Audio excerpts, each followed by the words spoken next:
Because it's not the hardest job in the world, but when you make a mistake, they're big mistakes. Welcome to 10-Minute Travels. With me as always is Phil Freeman. And with me as always is Shane Patrick. And today we're going to talk to Willie Costello, train conductor. Let's get right to it, shall we?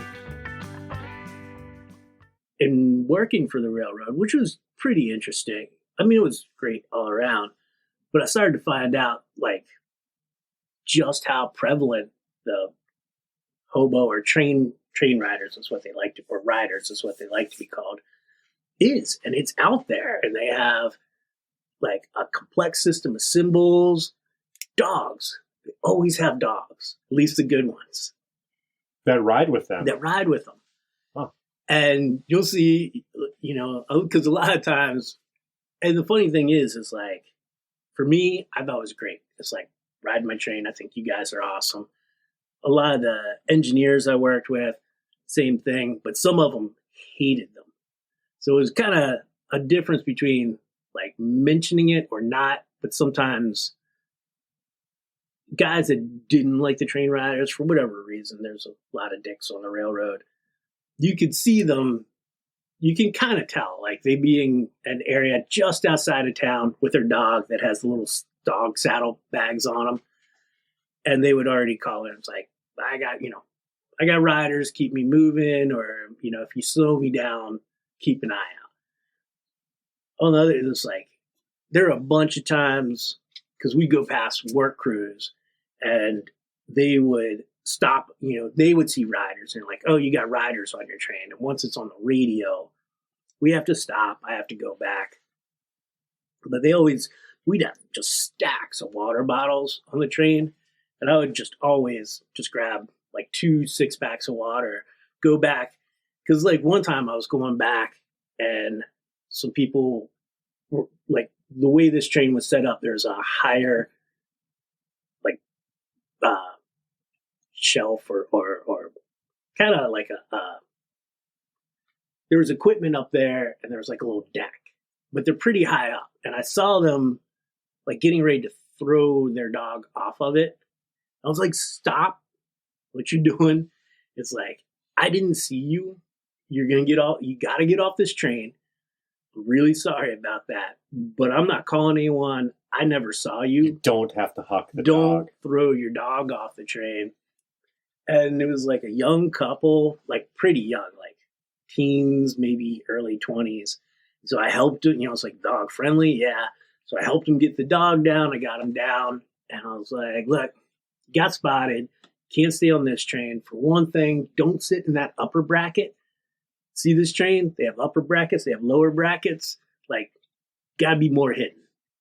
So I schooled him on hoboing for a little bit, gave him 2 6-packs of water, and was go get in the woods. Don't even get on the next train because they're looking for you. If you just hang out. There'll be a train. We always have to stop here. You'll be good. If we were a big time podcast and we had a staff, we would have those people in the back room waiting to reunite you. Well, one day we'll get there. If I was going to be reunited, so just working for the railroad, What job did you have? I was a conductor. And so right before I left the railroad, I was supposed to go to engineer school. So what's the difference between a conductor and an engineer? So the engineer actually drives the train, or operates the train, to be more precise. So they're controlling the engine. And then as a conductor, you sit up front, you kind of make sure everyone, it's oh, well, we got to do this speed here and blah, blah, blah. But mostly what you do is, so we would leave Richmond, Virginia. We get to Fredericksburg. Should be able to remember this, probably 30 miles away. But when we get there, you have, say, 20 cars that need to be left in Fredericksburg, and then 40 cars that need to be added to the train before we go to the next place that we're going. So you have someone on the back of the train to come into the yard, set these cars off here, do all the switches. And so if you ever go by a train You see someone with a light, like swinging it around, that's the conductor. Like, I'm in charge of the cars. You were in the caboose or you're in the engine? There no, at least where I was on the East Coast, no cabooses anymore. So you would just ride on the back of the train. Whatever the last car is. The last car. And then you walk back and you're on there, and then you bring them back, and then you have to once you're in the yard, you're doing all that. Yeah. Okay. Yeah. They don't just stick you back there for 30 miles at a time. No. I'll ride up front. Like, we'll get there, and then the engineer will drop me off. Right. I bring the train by, and then we'll back into the yard. And what's it take to become a conductor? Mostly luck. What? I mean, you know somebody, and then they get you the job? No, do you I have mean, to go that's get some definitely qualifications? Well, yeah. Sevens? Well, it just depends on when they're hiring. I think it's more open now, but for a long time, it really was. You had to know someone to get hired. Once I was hired, I went to Atlanta, Georgia, 6 weeks for conductor school. And so, yeah, so it was like 5 days a week. How to swing a lantern? Yeah, well, just knowing, like, yeah, that kind of thing. But there's a lot of hazmat and safety stuff. And yeah, it was pretty intensive. And then you still have, I think it was 3 months of on-the-job training before they let you off on your own. Because it's not the hardest job in the world, but when you make a mistake, they're big mistakes. Yeah, off the top of your head, do you remember ballpark of what a locomotive weighs? I'm just thinking about momentum. A locomotive is 212 tons. 212 tons. And, like, there were definitely times, especially like a coal train seems to be one of the heavier, or at least consistently heavy. And it would be 18 to 20,000 tons. Per car or the train? Yeah, the whole train. Yeah, okay. But, yeah, it's a lot of weight. I mean, all the stuff you hear is like, I mean, the train can't stop.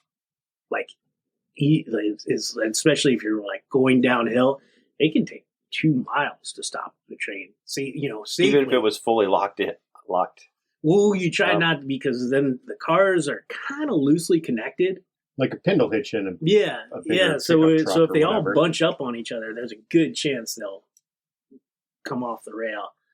So yeah, it's not the hardest job for the most part, but yeah, I mean, it was kind of intense. What routes did you do? I would go from Richmond with 2 stops in between to Brunswick, Maryland, which is kind of like Western Maryland, and also Richmond to Philadelphia. And that was just 1 stop in Baltimore and then on to Philadelphia. And yeah, that was the 2 routes that I was qualified for. That was part of my job. Do you have to get signed off on every route? Because different.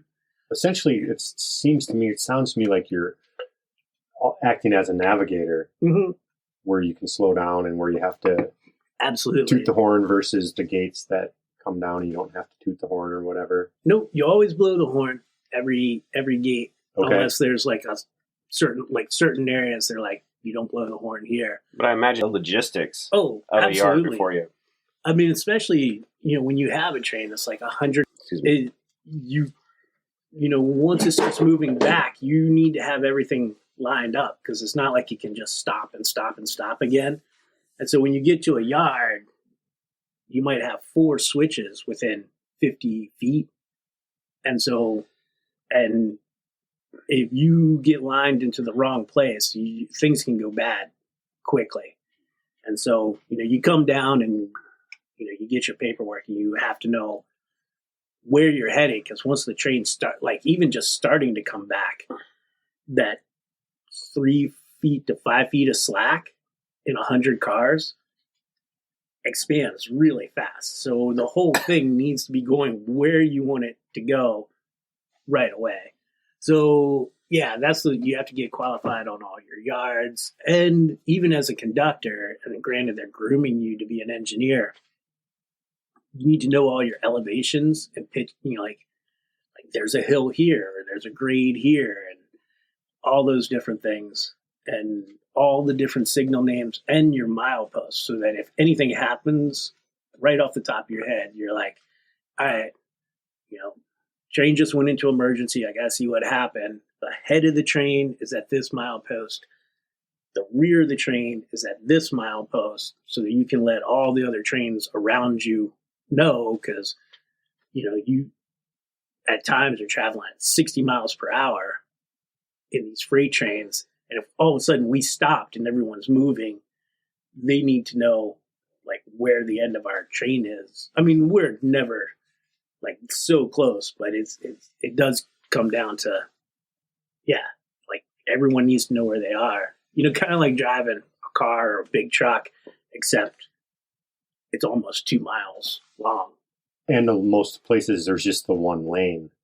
So the train can't like pass you. Yeah, there's a lot of it's double track, but there were a lot of places with there's only one track, which kind of comes, I was telling Phil before about the graffiti, is like, so there's one track.